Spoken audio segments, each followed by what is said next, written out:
The 11th time Ethan Morell showed up in the nurse's office that semester, nobody believed anything was really wrong with him.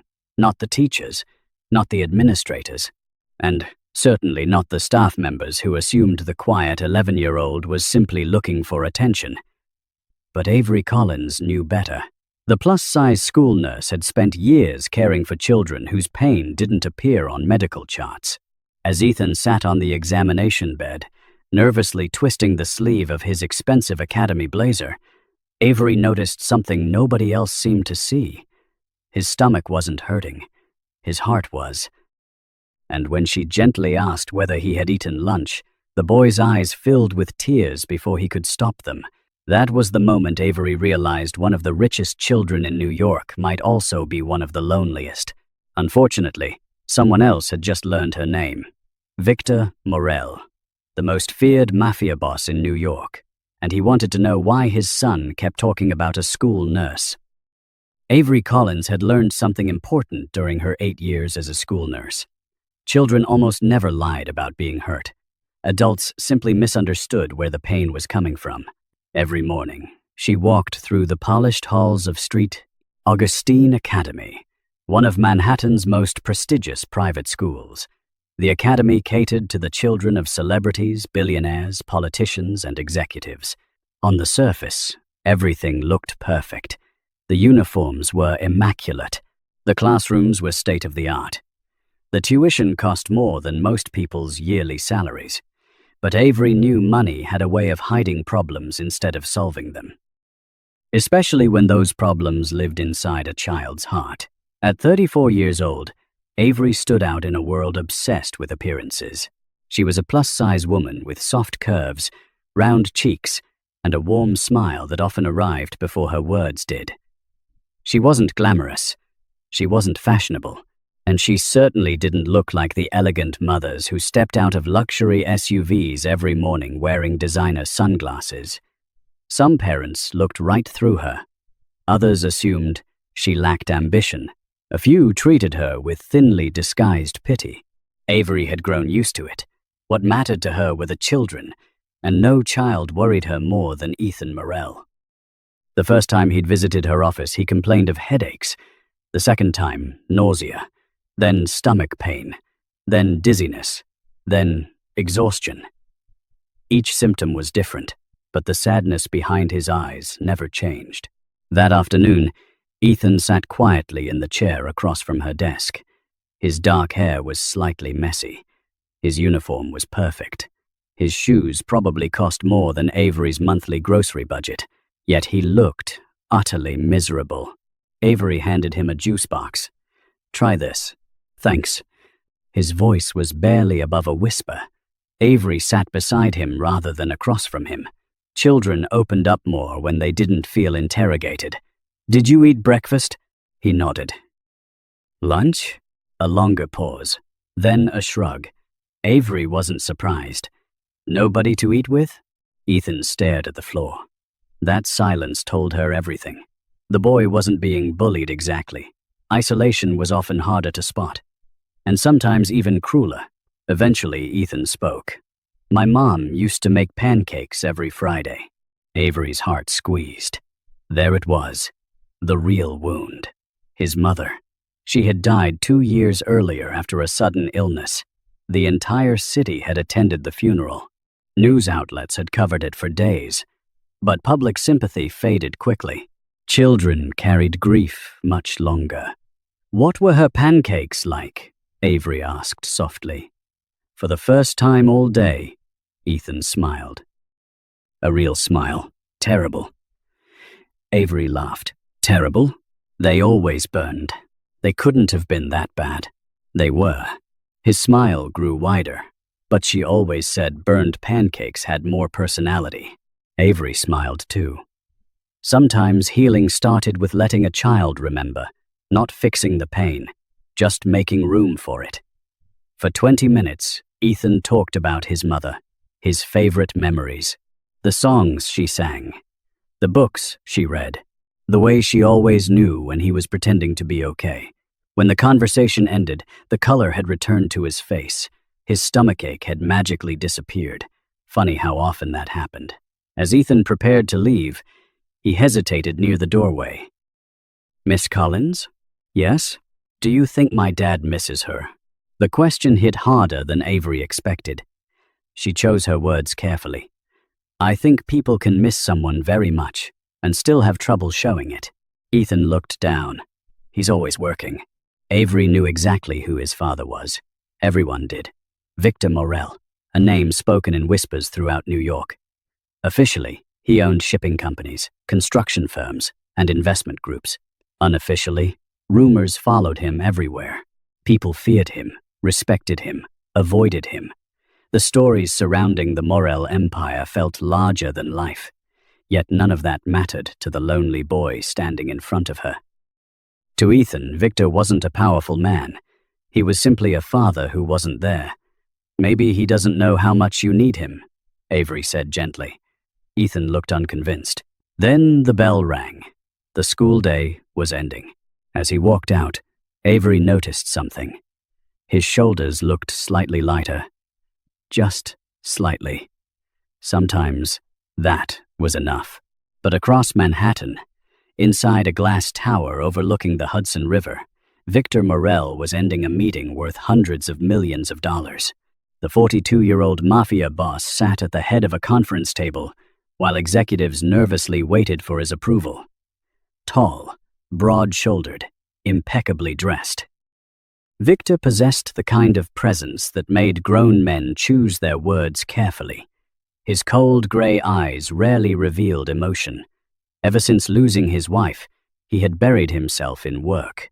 Business was easier than grief. Control was easier than loss. His phone vibrated. He glanced down. A message from Ethan's school counselor.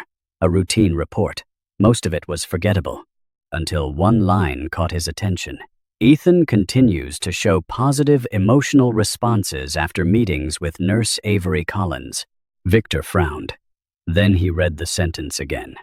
Who was Avery Collins? And why was his son suddenly talking about her? Victor Morell did not trust coincidences. That mindset had helped him build an empire. It had also kept him alive. For nearly 20 years, he had survived in a world where hidden motives lurked behind every smile, and every act of kindness came with a price tag attached. So when he noticed his son mentioning the same person repeatedly, his instincts immediately activated. Avery Collins, the school nurse. At first, it seemed harmless. Then Victor noticed something else.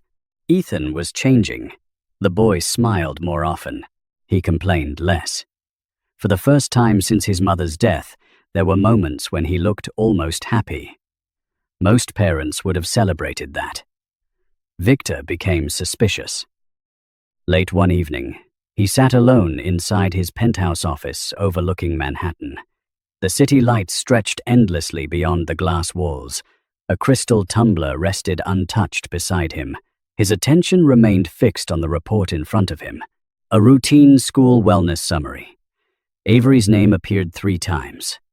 Victor's jaw tightened.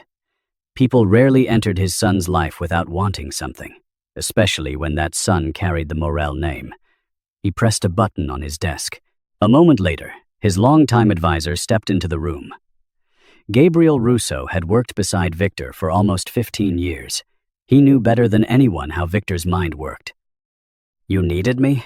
Victor slid the report across the desk. "I want information."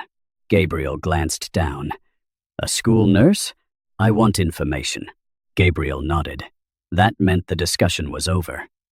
24 hours later, a file appeared on Victor's desk. He opened it. What he found was surprisingly ordinary. Avery Collins, 34 years old, school nurse.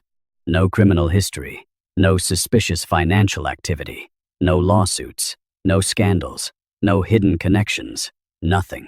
Victor frowned. That bothered him more than discovering a secret would have. Nobody was that clean. Nobody. He studied the photograph attached to the report. Avery stood outside the academy during a charity event. She wore a simple navy blue cardigan and comfortable shoes. Her plus-size figure was impossible to miss among the slim socialites surrounding her. She wasn't glamorous. She wasn't trying to be. She looked normal. Victor hated how much that unsettled him. The next week brought an unexpected opportunity. The academy hosted a parent appreciation event. Victor rarely attended school functions. Usually, assistants handled those responsibilities. But this time, he showed up personally. The arrival alone caused a ripple through the building.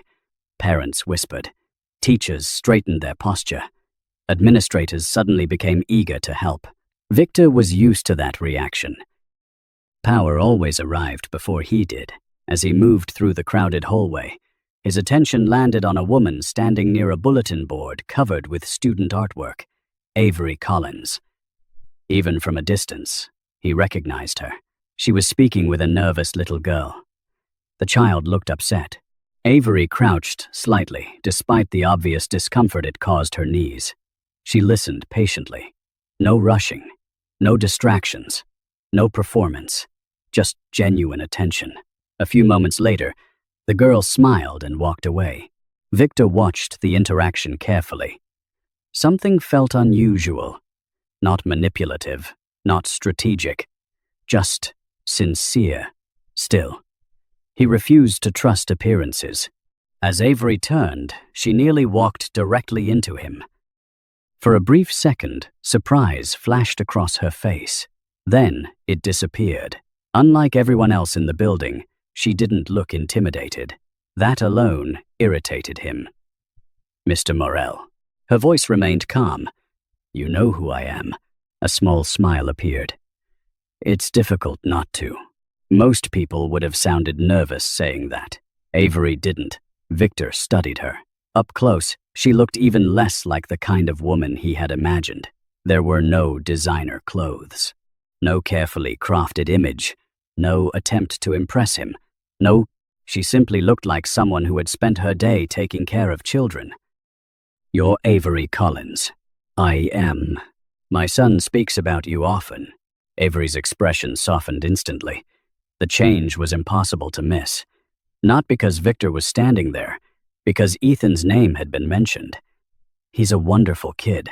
Victor felt an unexpected flash of irritation. Wonderful. The word sounded personal.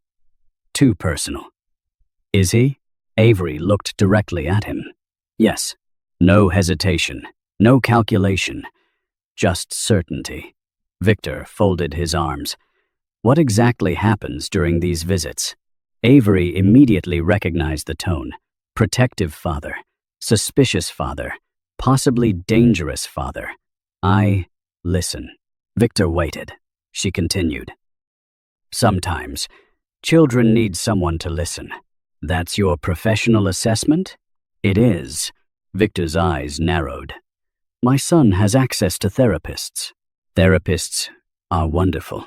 And yet he keeps coming to you. Avery understood the accusation hidden beneath the words. She had seen it before, not from mafia bosses, from wealthy parents. Parents who assumed affection could be purchased. You think I'm encouraging it? Victor said nothing.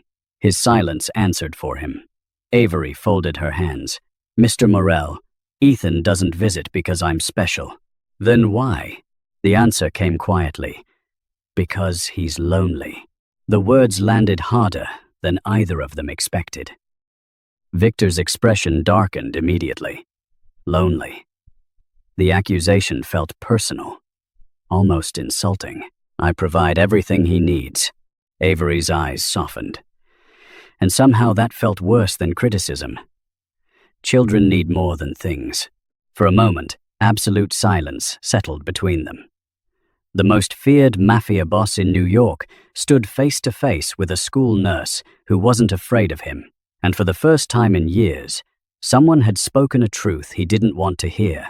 Then Avery glanced toward the hallway. Ethan was standing there, watching them. Hope filled the boy's eyes, as though he believed his father had come to see him. Victor followed his son's gaze, and suddenly realized something that unsettled him deeply. Ethan looked happier standing near Avery than he had looked standing beside his own father in months. Victor tried to forget the conversation. He failed. For the next several days, Avery Collins remained lodged in the back of his mind. Not because he trusted her, because he didn't. And yet every attempt to uncover hidden motives had produced nothing. No suspicious bank deposits, no connections to journalists, no ties to rival families, no attempts to approach him socially, no effort to benefit from Ethan's last name. Nothing. The more Victor looked, the less sense it made. Meanwhile, someone else had started paying attention. Victor Morell, Victor's younger sister. Elegant, intelligent, dangerous. Unlike Victor, Victoria wore her ambition openly. She moved comfortably through New York's elite circles, collecting favors and influence the way others collected jewelry. And ever since Ethan's mother died, Victoria had been positioning herself for one goal: custody. Officially, she claimed she wanted what was best for her nephew. Privately, she believed Victor was emotionally incapable of raising him. The boy needed stability, structure, family. At least, that was the story she told everyone. The truth was more complicated. Control had always mattered to Victoria, and Ethan represented the future of the Morell legacy, the future of billions of dollars, the future of enormous influence, a future she desperately wanted to shape. One afternoon, she attended a charity luncheon hosted by several Academy board members. The event was filled with wealthy parents, donors, and school officials, the kind of people who exchanged smiles while quietly destroying each other's reputations. Victoria excelled in those environments. Halfway through the luncheon, she heard a familiar name: Avery Collins. She remained silent, listening. A board member smiled. "She's wonderful with the children." Another nodded. "Especially Ethan." Victoria's expression never changed, but something cold flickered behind her eyes. Interesting. Very interesting. Later that evening, she requested a private meeting with the Academy's head administrator. Not an unusual request. The Morell family donated millions every year. People rarely said no. The meeting lasted less than 30 minutes. Victoria asked polite questions, friendly questions, harmless questions, questions that sounded innocent. How often did Ethan visit the nurse's office? How close were they? How much unsupervised time did they spend together? Were professional boundaries always maintained? The administrator answered comfortably. At first. Then a subtle discomfort began creeping into the conversation, exactly as Victoria intended. Because she wasn't making accusations, not directly. She was planting possibilities. The most effective lies always started as questions. A week later, whispers began appearing throughout the Academy. Small whispers, tiny ones, easy to dismiss. Some parents wondered whether Avery had become too involved with Ethan. Others questioned whether she was behaving more like family than school staff. Most people ignored the gossip, at first, but rumors are like cracks in glass. Once they appear, people can't stop looking at them. Avery sensed the change before she understood it. The smiles from some parents became shorter. Conversations stopped when she entered rooms. A few teachers avoided eye contact. Something felt wrong. One morning, she entered the faculty lounge and noticed silence immediately filling the room. Everyone suddenly found reasons to stare at their coffee cups. Her stomach sank. She knew that silence. Most people did. It was the silence of being discussed, the silence of being judged, the silence that appeared before exclusion. Avery pretended not to notice, but it hurt, more than she wanted to admit. Growing up, she had experienced plenty of judgment. Being the overweight girl in school had taught her that people often formed opinions before learning your name. Children could be cruel. Adults were simply more subtle. Sometimes, the old insecurities returned faster than she expected. Maybe they think I'm unprofessional. Maybe they think I crossed a line. Maybe they're right. But every time those thoughts surfaced, Ethan appeared. And she remembered why she stayed. A few days later, Ethan arrived at her office, carrying a folded drawing. "I made this." Avery opened it carefully. The picture showed 3 people: him, his mother, and Avery. Her heart nearly stopped. "You drew me?" Ethan nodded. "You help me when I miss her." The words hit with devastating force, not because they were inappropriate, because they were honest. Avery blinked rapidly, fighting tears. Children often revealed truths. Adults spent years hiding. She carefully folded the drawing. "Thank you." Ethan smiled, and for a brief moment, everything felt normal again. Until the following afternoon, the first public attack arrived. A parent meeting was underway inside the academy auditorium. Faculty members sat near the stage. Several board members occupied the front rows. Avery attended because attendance was mandatory. She expected budget discussions, fundraising updates, routine announcements. Instead, a woman stood near the microphone, one of the wealthiest mothers in the school, and someone closely connected to Victor Morell. The woman smiled politely, then asked a question that changed everything. "I'd like clarification regarding staff boundaries." The room grew quiet. The board chairman nodded. "What, specifically?" The woman glanced directly toward Avery. "Is it considered appropriate for a school nurse to develop unusually personal relationships with vulnerable students from influential families?" The silence that followed felt enormous. Every eye in the room turned toward Avery, every single one. Her face drained of color. Someone had just fired the opening shot, and suddenly she understood. This wasn't gossip anymore. It was a campaign. The accusations spread through the academy faster than anyone expected. By Monday morning, Avery could feel it everywhere. In the hallways, in the faculty lounge, even in the parking lot. Nobody confronted her directly. That would have required courage. Instead, people whispered. They stared. They speculated. And somehow, those quiet moments hurt more than open hostility. Avery arrived at work carrying her usual oversized tote bag and a cup of coffee she barely touched. The moment she stepped into the main building, she noticed two parents speaking near the front office. Both women immediately stopped talking when they saw her. Then came the awkward smiles, the fake smiles.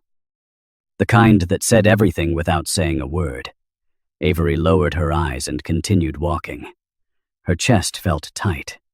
By lunchtime, things became worse. A social media post appeared inside a private parents group. Nobody publicly mentioned Avery by name, but they didn't need to. Everyone knew who the post referred to. The anonymous author questioned whether certain staff members had become emotionally dependent on wealthy students. Others began commenting, speculating, judging. One parent suggested Avery enjoyed the attention. Another implied she was trying to secure a future position within an influential family. A third questioned why a nurse spent so much time with one child. Every comment felt like another stone thrown at someone who wasn't there to defend herself. By evening, screenshots were circulating everywhere. The academy administration could no longer ignore it. 2 days later, Avery was called into a meeting. The head administrator sat across from her.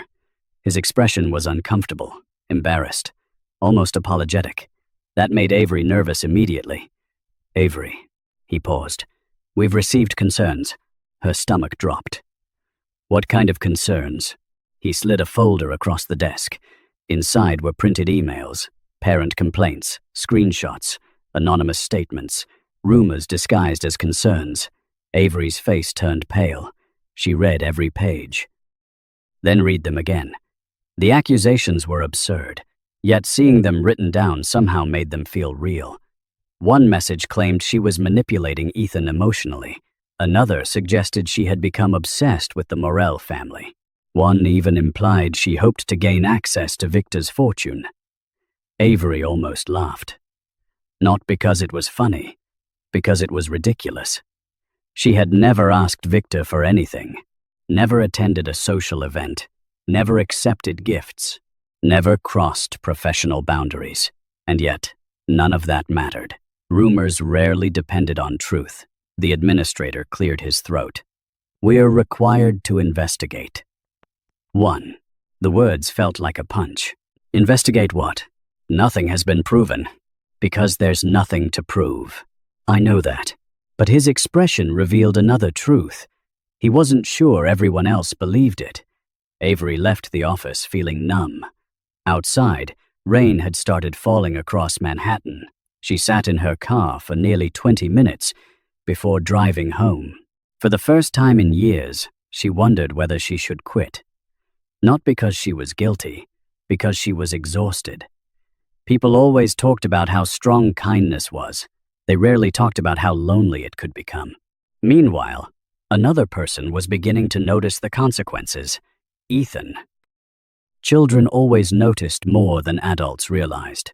The next afternoon, he entered Avery's office carrying his backpack. But he didn't sit down immediately. He looked worried, scared. "Aren't you feeling sick today?" Avery asked gently. He shook his head. "Then, why are you here?" His answer shattered her heart. "They're talking about you." Avery froze. Ethan looked down at his shoes. "I heard some parents." The silence that followed was painful. Avery forced a smile. "Adults gossip sometimes. They said you're using me."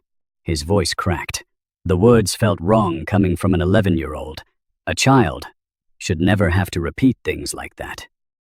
Especially not about someone he trusted. Avery moved beside him. "You know that's not true, right?"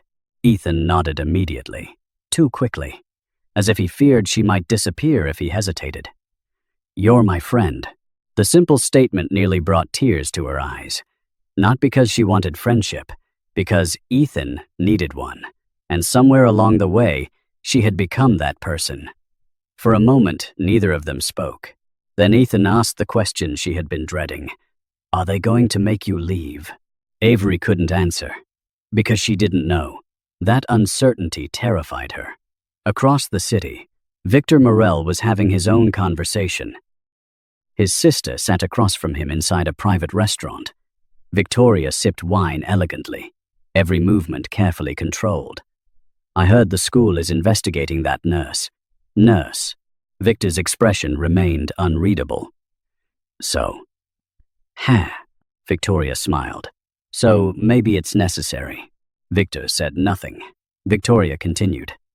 "People become attached to wealthy families all the time. Still nothing. Especially people who think they deserve more than life gave them."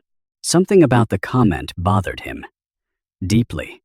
He remembered Avery standing in that hallway, remembered her calm confidence, remembered how little she seemed to care about his status. It didn't fit. None of it fit. Yet he couldn't explain why. Victoria leaned forward. For Ethan's protection, perhaps some distance would be healthy. Victor stared at his sister. For the first time, he found himself asking a question he hadn't considered before. What if Avery wasn't the problem? What if someone else was? The following morning, the academy delivered devastating news. A formal board review had been scheduled. Avery's employment status would be discussed. Her future at the school now depended on a public hearing. And suddenly, the woman who had spent years protecting children had nobody left protecting her. The night before the board review, Victor Morell couldn't sleep. That was unusual. Men like Victor rarely lost sleep. When problems appeared, he solved them. When threats emerged, he eliminated them. When uncertainty arrived, he found answers. But Avery Collins had become a question he couldn't answer. And Victor hated unanswered questions. At 2 o'clock in the morning, he found himself standing outside Ethan's bedroom. The mansion was silent. Moonlight spilled through the tall windows. Victor slowly pushed the door open. Ethan was asleep, or at least pretending to be. The boy's eyes opened immediately. "Dad?" Victor stepped inside. For a moment, neither spoke. Conversations between them had become awkward over the years. Not hostile, just distant, like strangers trying to remember how to be family. Victor sat carefully on the edge of the bed. "Can't sleep?" Ethan shrugged. Neither could. The silence stretched. Then Victor asked a question he hadn't planned to ask. "Do you like Nurse Collins?" Ethan's response was immediate. "Yes." No hesitation, no uncertainty, just certainty. Victor felt something tighten inside his chest. Why? Why? Why? Ethan looked confused, as though the answer should have been obvious. Because she cares. The words landed harder than any accusation ever could. Victor forced himself to continue. What does she do? At first, Ethan struggled to explain. Children often did. They felt things long before they could describe them, but eventually the words started coming, and once they started, they didn't stop. Victor listened. Really listened. Perhaps for the first time in years, Ethan told him about the lunches, not because Avery bought food, because she noticed when he skipped meals. He told him about the days he sat alone during recess, the days Avery quietly encouraged other students to include him, never forcing, never embarrassing him, just helping. He told him about panic attacks, the nightmares after his mother's death. The mornings he sat in the nurse's office because he couldn't stop crying. Victor felt his stomach twist. He had never known, not one word, not one detail, not one tear. And then came the worst part. Dad. Ethan looked down. When Mom died, everybody kept asking how you were doing. Victor froze. Nobody had ever said it out loud before. They asked about Grandma, about Aunt Victoria, about the company. His voice became smaller. But nobody asked me. The room felt suffocating. Victor stared at his son, the lonely little boy he loved more than life itself. The boy he had spent 2 years protecting from every danger except the one living inside his own heart. And suddenly Victor saw the truth. He had provided security, money, luxury, opportunity, everything except the thing Ethan needed most, him. The realization hurt. God, it hurt. Then Ethan quietly added, Miss Collins asked. Victor closed his eyes.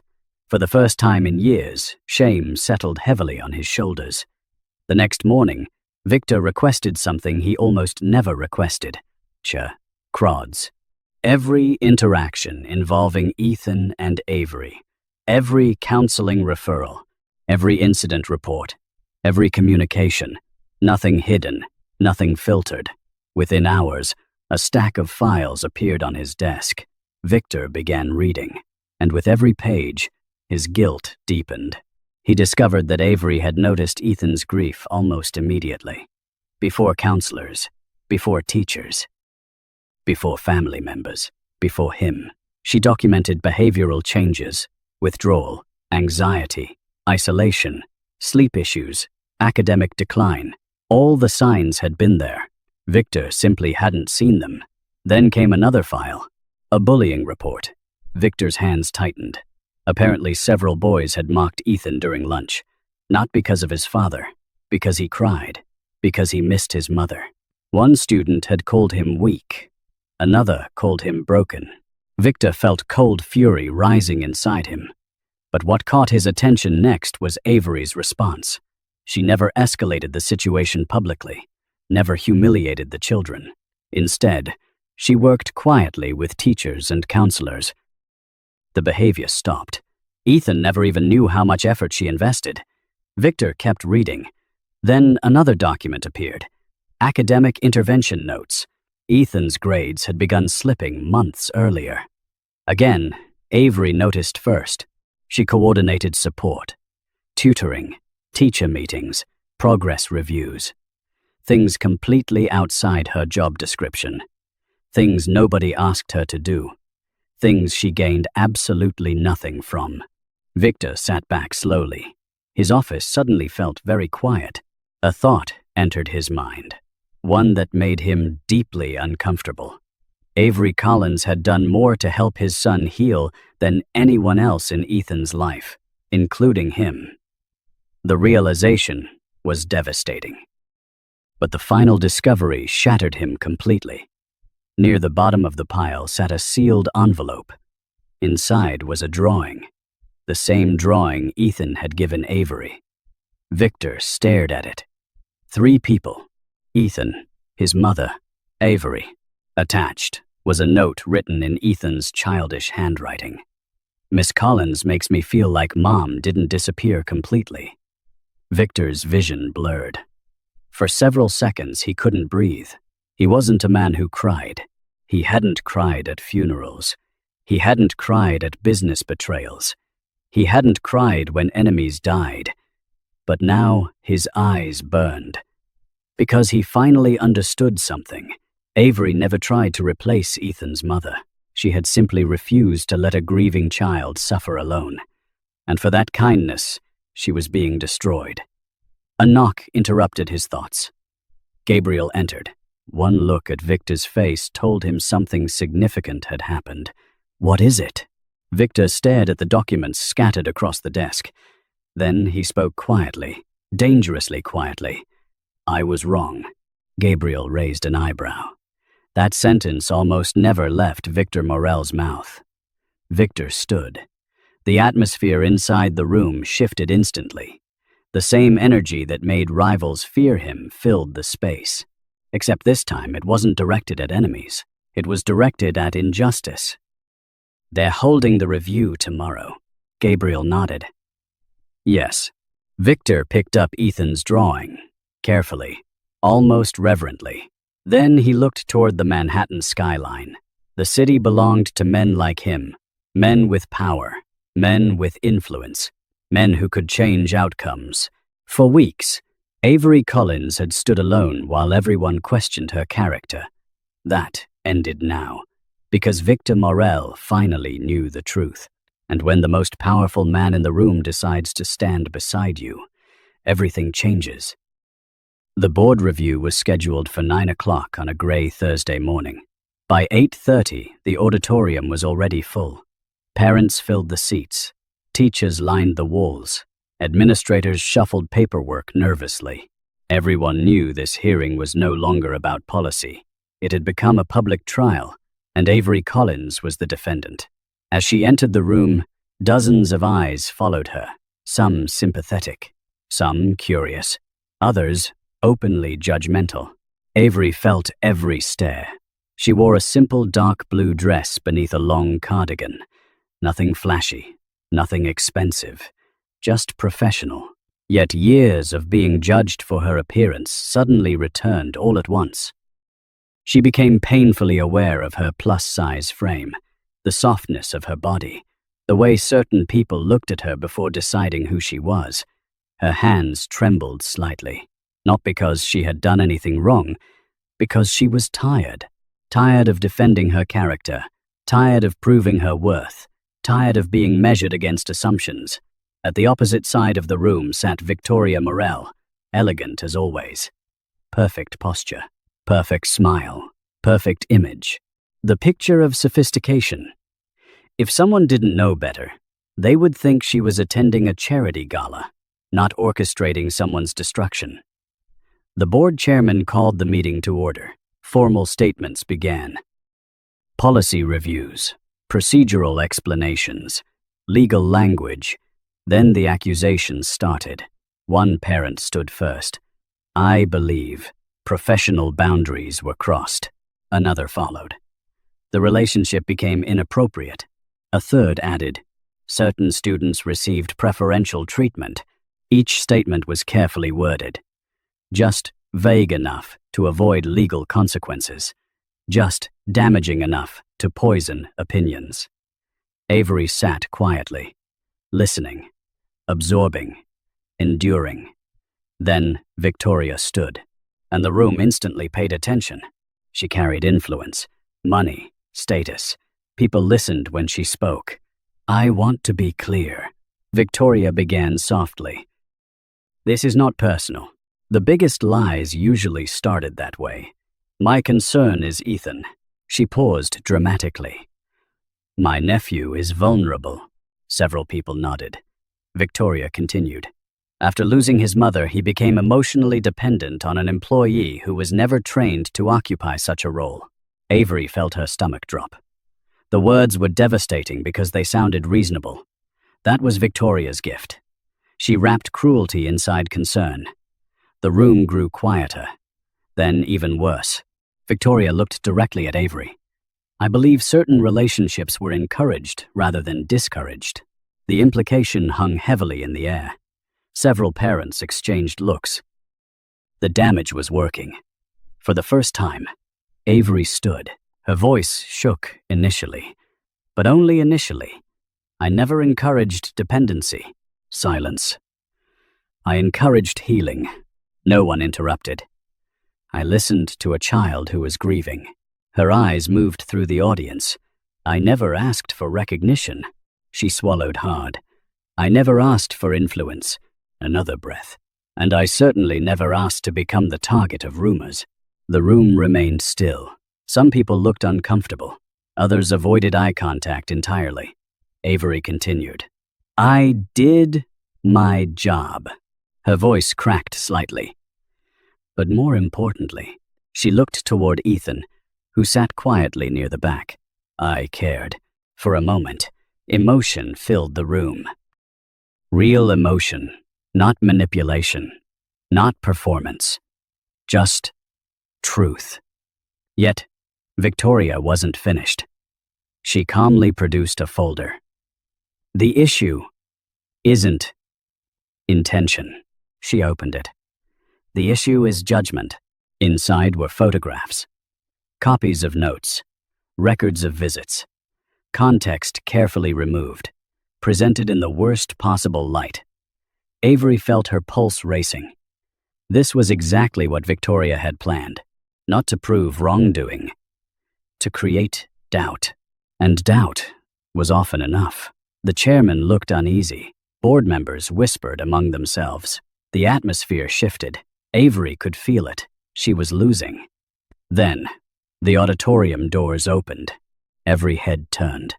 The room fell completely silent. Victor Morell had arrived. He wasn't scheduled to attend. Nobody expected him. The reaction was immediate. Teachers straightened.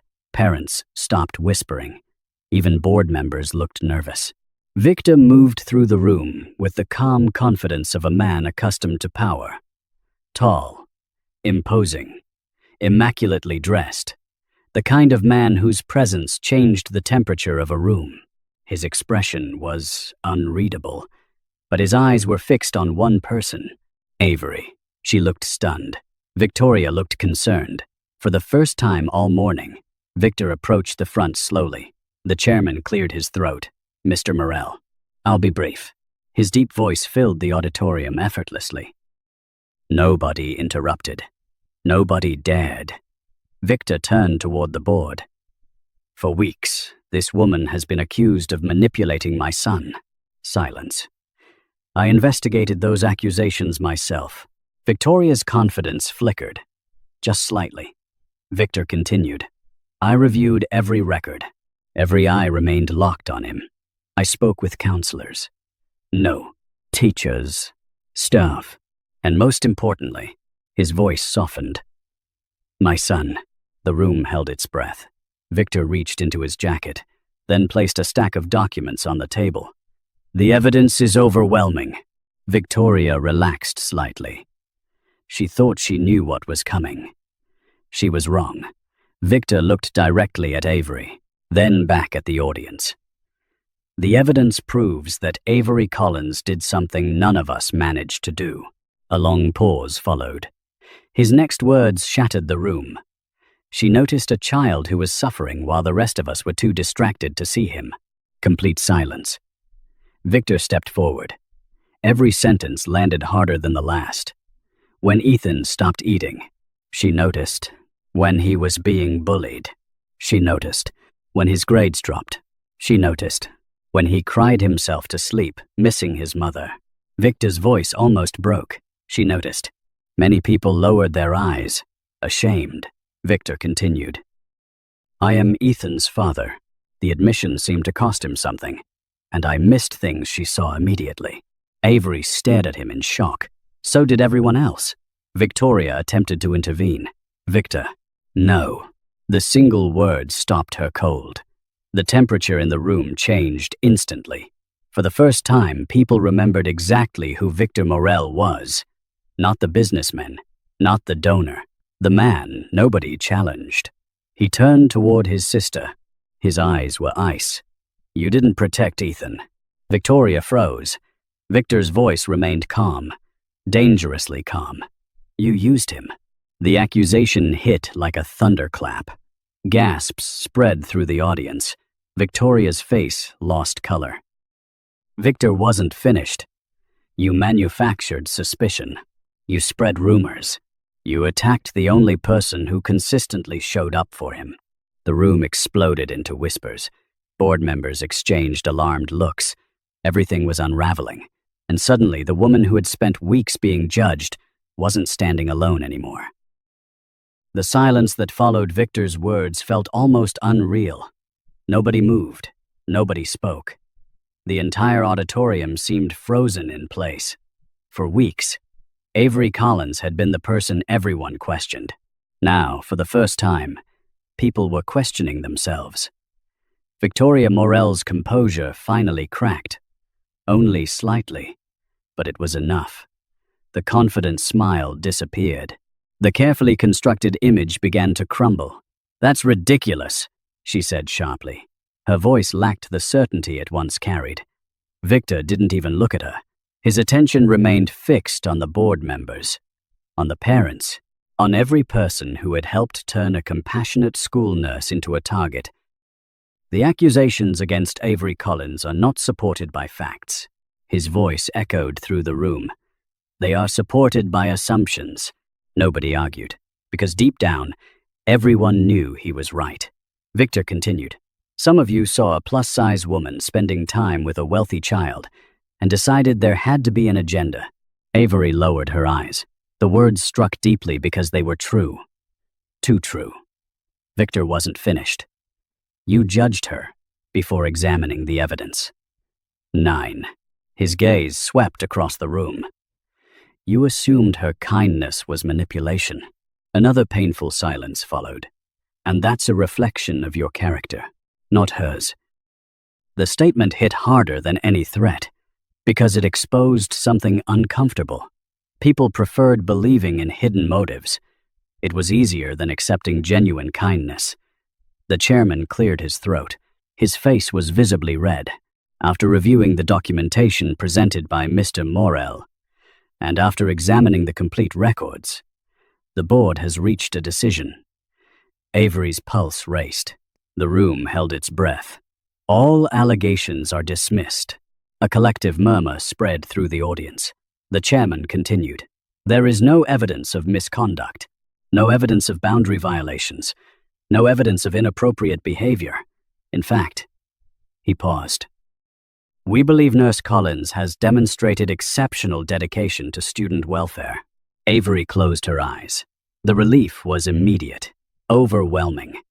For weeks, she had carried fear everywhere. Fear of losing her job, fear of losing her reputation, fear of becoming another person destroyed by rumors. And now it was over. Not because she fought back, because the truth finally arrived. Then something unexpected happened. People began standing. One teacher, then another, then several parents. The applause started quietly, almost uncertain, before growing louder and louder and louder, until the entire auditorium was filled with it. Avery stared in disbelief, her eyes filled with tears. Not because she wanted recognition, because she never expected it. Across the room, Ethan smiled, the biggest smile she had ever seen from him, and somehow that meant more than everything else combined. A few minutes later, the meeting ended. People slowly filtered out. The crowd dispersed. Eventually, only a handful remained. Victor stood near the front of the room, waiting. For perhaps the first time in his life, he looked nervous. When Avery approached, neither spoke immediately. The silence felt different now, softer, warmer, more honest. Finally, Victor broke it. "I'm sorry." The words surprised her. Men like Victor Morell rarely apologized. Men like Victor Morell rarely admitted mistakes. Yet here he was, doing both. "I judged you." Avery smiled faintly. "Yes." A surprising laugh escaped him. The first genuine laugh she had heard, I deserve that." They stood quietly for a moment. Then Victor looked down, almost embarrassed. "I spent years believing I could solve every problem by providing more." Avery listened. More money, more security, more protection. His eyes drifted toward Ethan. "But grief doesn't care how much money you have." Avery's expression softened. "No, it doesn't." Victor nodded slowly. "I thought I was protecting him." The admission hurt, but I wasn't really seeing him. Avery understood, because she had seen versions of this story many times. Parents weren't always absent because they didn't care. Sometimes they were simply lost. Sometimes they were hurting too. The difference was whether they chose to learn. Victor had, and that mattered. A small voice suddenly interrupted them. "Can we get ice cream?" Both adults looked down. Ethan stood between them, hopeful, optimistic, looking more like a child than he had in months. Avery laughed. Victor laughed too. "I think that's a reasonable request." 3 hours later, they sat together at a small, family-owned ice cream shop in Brooklyn. No bodyguards, no board members, no accusations, no rumors. Just 3 people sharing a simple afternoon. Ethan talked almost non-stop. About school, about books, about baseball, about everything. Victor listened carefully, actually listened. And every few minutes, Avery caught him watching his son with an expression she had never seen before. Presence. Real presence. Weeks turned into months. The academy moved on. The rumors disappeared. People found new subjects to gossip about, as they always did. But some things changed permanently. Victor began attending school events, parent conferences, baseball games, art exhibitions, small moments, the moments he once missed. Meanwhile, Ethan continued visiting Avery's office, not because he was lonely anymore, because she had become family. And eventually, something else changed too. The distance between Avery and Victor slowly disappeared. Not through grand gestures, not through dramatic confessions, but through trust. Conversations became longer. Smiles became easier. Friendship became something deeper. And one evening, nearly a year after the hearing, Victor found himself standing beside Avery on the academy courtyard. The sun was setting. Students had gone home. The campus was quiet. "You know," Victor said softly, "I spent most of my life believing strength meant never needing anyone." Avery smiled. And he looked at her, really looked at her, at the woman everyone had underestimated. The woman who never realized how extraordinary she was. The woman whose kindness changed his son's life, and his. I was wrong. His hand found hers.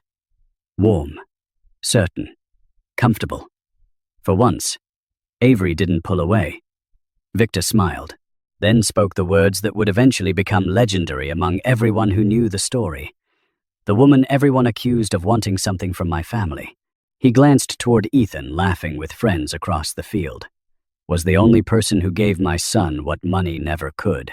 Avery's eyes filled with tears. Not sad tears, the kind that arrive after surviving something difficult, the kind that arrive when you're finally seen. And for the first time in a very long time, nobody was looking at her weight. Nobody was judging her appearance. Nobody was questioning her motives. They were seeing what had been there all along. A good woman, a kind heart, a protector, a healer. Someone who changed lives simply by caring. And in the end, that mattered far more than anything else.